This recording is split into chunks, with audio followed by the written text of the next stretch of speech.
नमस्कार। आप सभी कैसे हैं? आशा करती हूँ कि आप सभी अपने अपने घरों में स्वस्थ होंगे। तो पिछले 15-20 दिनों से मैं कोई वीडियो अपलोड नहीं कर पा रही थी।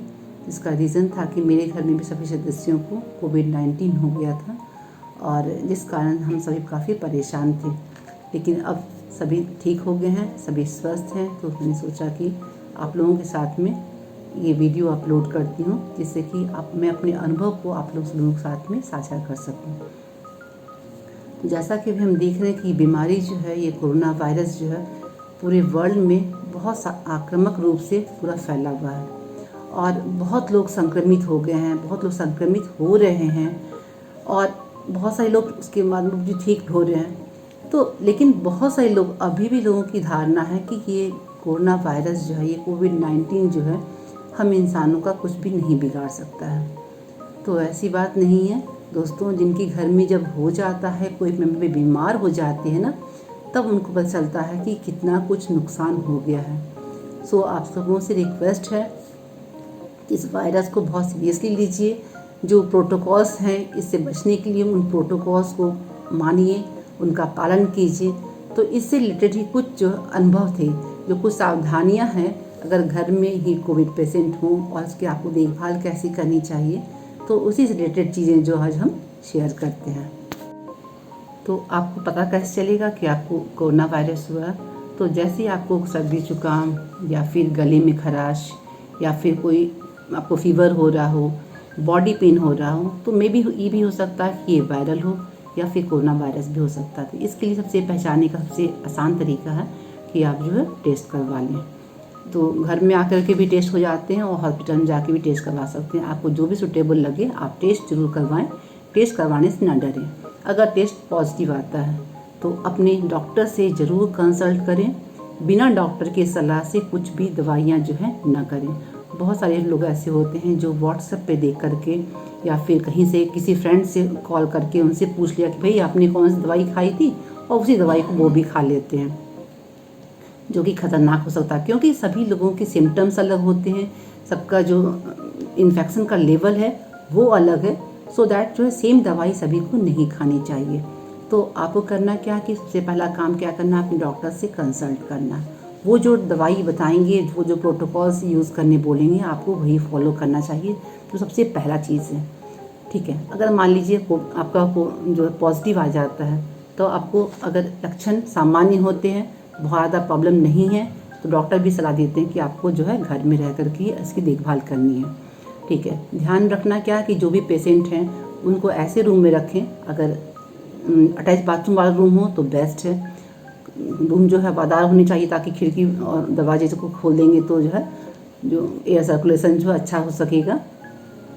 तो एक चीज़ आती है। दूसरी चीज़ होती है कि जो दिन भर में उनको दिन में 3 से 4 बार जो ऑक्सीमीटर से ऑक्सीजन मेज़र करना, थर्मामीटर से टेम्परेचर नोट करना, ब्लड प्रेशर नोट करना, ये बहुत ही इम्पॉर्टेंट चीज़ है कि ऑक्सीमीटर रखना घर में आजकल हर एक घर में होना बहुत ज़रूरी हो गया। अगर ऑक्सीमीटर से आप मेज़र करते रहते हैं, अगर वो 94 से ज़्यादा जा रहा है, तो फिर आपको डरने की ज़रूरत नहीं है। आप घर में रह के आराम से ट्रीटमेंट कर सकते हैं। और साथ में आपने जो है बीपी भी आप मेज़र कर लिए। तो कुछ इक्विपमेंट हैं जो घर में आजकल होना बहुत ही ज़रूरी हो गया। उसके लिए बार बार डॉक्टर के पास जाने की ज़रूरत नहीं होती है। हाँ, लेकिन उसमें अगर आपको लग रहा है कि ऑक्सीजन लेवल कभी कम आ रही है या ब्रीथिंग प्रॉब्लम हो रही है, तो वो सब देर नहीं करनी चाहिए और ऐसी केस में जो है डॉक्टर से हमें तुरंत संपर्क करना चाहिए। अगर ऑक्सीजन लेवल ठीक है, टेम्परेचर ठीक आ रहा है, तो आराम से घर में रह के अपने पेशेंट को आप देख सकते हैं। दूसरी चीज़ होती है कि उनके खाने पीने का ध्यान।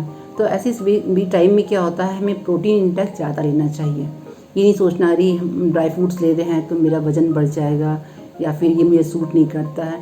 इन सब चीज़ों को न करके आप ड्राई फ्रूट्स जो है अपने पेशेंट को ज़्यादा ज़्यादा दीजिए।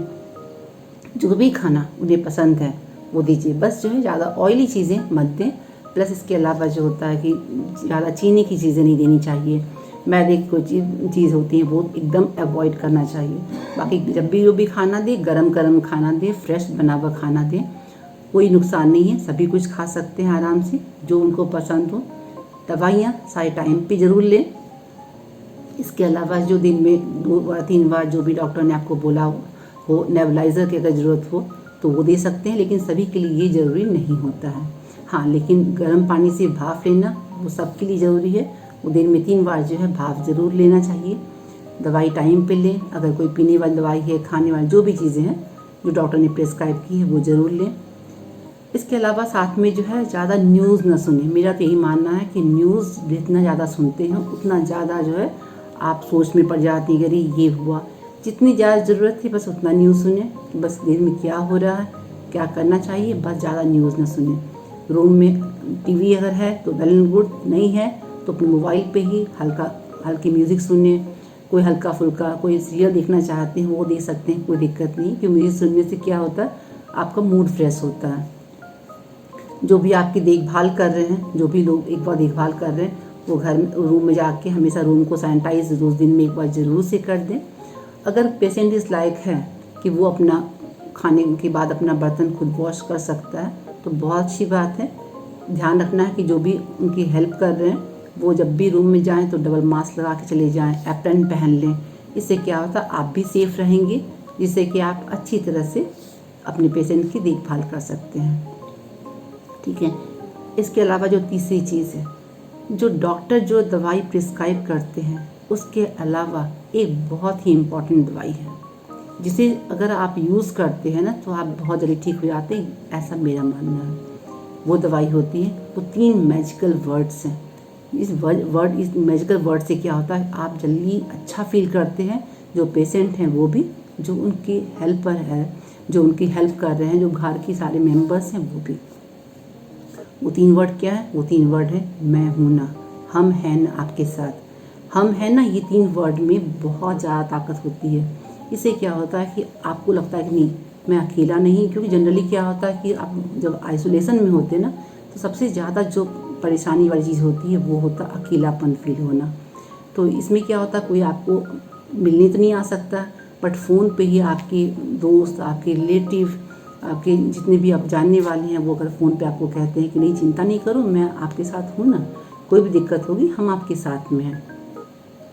इससे क्या होता है, बहुत बड़ी ताकत मिलती है। तो मेरा ये आपका मानना है कि अगर आपको लगता है कि आपके कोई फ्रेंड हैं, कोई आपके रिलेटिव हैं जिनको कोविड-19 हो चुका है, वो आइसोलेशन में है, तो आप उनसे मिल तो नहीं सकते हैं, लेकिन उसको फ़ोन करके ज़रूर उनका हाल चाल पूछें। उन्हें बहुत अच्छा फील होगा और बीमारी जो है आधा तभी ठीक हो जाएगी जब आप उनसे प्यार से बातें करते हैं। और जब भी बातें करें तो हमेशा पॉजिटिव बातें करें।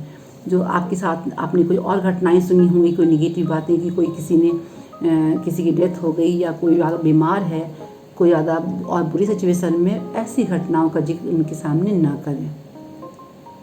इससे क्या होता है कि वो और ज़्यादा डिप्रेशन में चले जाते हैं, उन्हें और चिंता हो जाती है कि मैं ठीक हो पाऊँगा नहीं हो पाऊँगा। तो ये बहुत ही इम्पॉर्टेंट चीज़ है होम आइसोलेशन में रहने वाले पेशेंट के लिए, क्योंकि उस वक्त में उन्हें अपनों की कमी सबसे ज़्यादा फील होती है। जब थोड़े से आपकी तबीयत ठीक हो रही हो तो अब आप हल्का फुल्का एक्सरसाइज भी कर सकते हैं, जैसे ब्रीथिंग का कोई एक्सरसाइज है वो आप कर सकते हैं। ठीक है, वो भी लेकिन अपने डॉक्टर से ज़रूर पूछ लीजिएगा। अगर कोई प्रॉब्लम हो रही है तब ऐसे केस में मत कीजिए, लेकिन आपको लगता है कि नहीं आप कर सकते हैं तो ज़रूर कीजिए। साथ ही जो है म्यूज़िक साथ में सुनते रहें। इस मामले में मैं बहुत लकी थी कि मेरे घर वाले जितने भी थे सभी लोगों ने कॉल करके हमेशा हमें बहुत हिम्मत बंधाई। मेरे फ्रेंड्स हैं गॉसिपीज़, उन्होंने हमेशा मुझे हिम्मत बंधाई। तो इस वक्त में फ्रेंड्स और जो भी रिलेटिव्स होते हैं इसका बहुत बड़ा इम्पोर्टेंट रोल होता है, एक सिंपल एक डॉक्टर की तरह। तो इन बातों को बहुत ज़्यादा ध्यान रखें। हमेशा खुद भी क्या है, हमेशा पॉजिटिव एटीट्यूड रखें कि नहीं हमें ठीक हो जाना है, और बहुत कुछ आगे को जो भगवान की मर्ज़ी है। तो अगर कुछ भी ज़्यादा प्रॉब्लम हो तो फिर वो तो डॉक्टर के पास जाना है। अदरवाइज़ जो है पूरे घर में रह कर के ही 14 दिन को आइसोलेशन ज़रूर रखें, और तब तक जो है एकदम संयमित खाना खाएं, सब कुछ आराम से घर में जैसे आप पहले रह रहे थे वैसे रहें, एंजॉय करें अपने, लेकिन रूम में ही हल्का सा म्यूज़िक सुनें। तो इससे क्या होगा, पॉजिटिव एटीट्यूड रहेगा तो आप बहुत जल्दी ठीक हो जाएंगे, और अपनों का साथ होगा तो आप और भी जल्दी ठीक हो जाएंगे। इसलिए अपना ध्यान रखें, अपनों का ध्यान रखें। मिल नहीं सकते हैं, फ़ोन के थ्रू ही, वीडियो कॉल के थ्रू ही सभी एक दूसरे से कांटेक्ट में रहें। चलिए फिर मिलते हैं, नमस्कार।